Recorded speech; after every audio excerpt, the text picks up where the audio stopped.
네, 정부의 노동개혁안에 반대하는 2차 대규모 집회를 놓고 경찰이 3차례나 금지 통보를 내렸죠.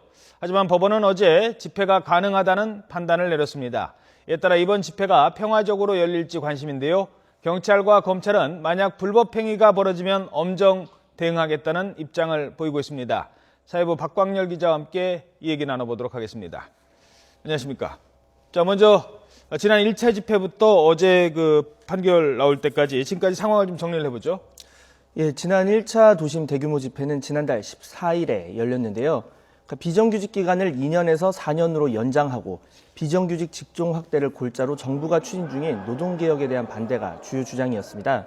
또 농민단체는 쌀 가격이 20년 전과 동일하다며 정부의 추곡 수매제도 개선을 요구했고 교과서, 한국사 교과서 국정화 강행 등의 정부 정책에 대한 비판 내용도 있었습니다. 당시 경찰은 시위대가 청와대로 행진한다는 그런 정보를 입수하고 이를 막기 위해서 행진로에 차벽을 설치했는데요. 이에 맞서 시위대가 차벽 훼손을 시도했고 경찰 역시 물대포로 맞대응했습니다. 그래서 경찰 버스 등이 부서지고 경찰과 시위대 일부에 이제 부상자가 속출했는데요. 물대포를 직격으로 맞은 농민 백모 씨는 뇌출혈 증세 등으로 중태에 빠지면서 사용 적정성을 놓고 논란을 빚기도 했습니다. 집회 종료 뒤 경찰은 불법 행위에 대한 대대적 검거에 들어갔고 특히 한상균 민주노총 위원장 같은 경우 현재 조계사로 몸을 숨긴 상태입니다. 네. 자, 경찰이 그동안 세 차례에 걸쳐서 집회를 허용하지 않았던 이유는 무엇이었죠? 경찰이 이제 가장 크게 얘기한 것은 집회의 연속성 문제였습니다. 1차 집회나 이번 집회나 다른 점이 없다. 그렇기 때문에 이번에도 어떤 폭력 사태를 예견할 수 있다. 이런 내용이었는데요. 네. 그러니까 지금까지 총 보면 집시법 5조와 12조의 폭력과 공공질서에 대한 위협이 명백하거나 폭력, 손괴 이런 것으로 인해서요. 또는 심각한 교통 불편을 줄 우려가 있으면 집회를 금지할 수 있게 한 것을 근거로 든 것인데요. 경찰이 이렇게 3차례나 집회를 금지한 것은 그동안에 세 번에 걸친 집회 신청을 사실상의 차명 신고로 해석했기 때문입니다. 즉 실질적인 집회 주체는 똑같은데 단체명만 달리 했다고 본 겁니다. 예. 여기에 대해서 이제 법원은 다른 해석을 내놓는 거죠?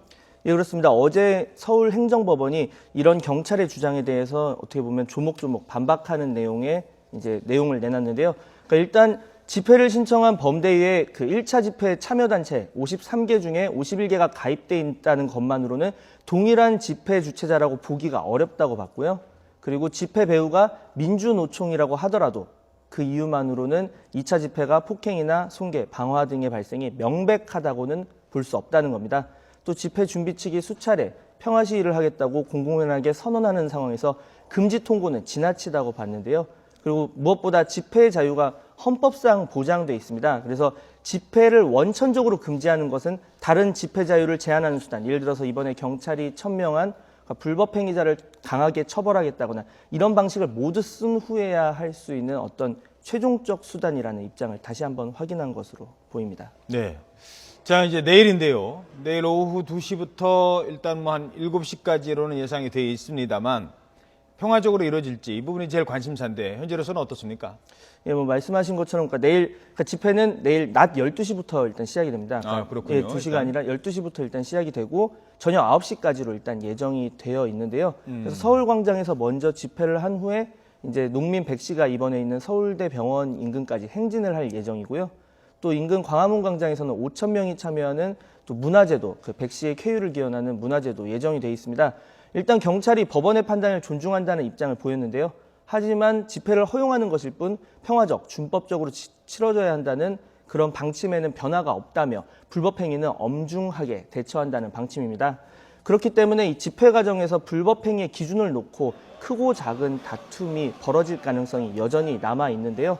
지금 일단 현재로서는 집회 과정에 있어서 그런 불법 행위에 대한 다툼, 그리고 특히나 내일 같은 경우에는 차벽 앞에 경찰 경력이 배치가 되고 또 복면을 쓴 시위자의 경우에는 어떤 폭력이 수반되지 않더라도 엄중하게 대응하겠다고 하고 있는 상황이기 때문에 그런 부분에서 다툼이 있을 가능성이 있습니다.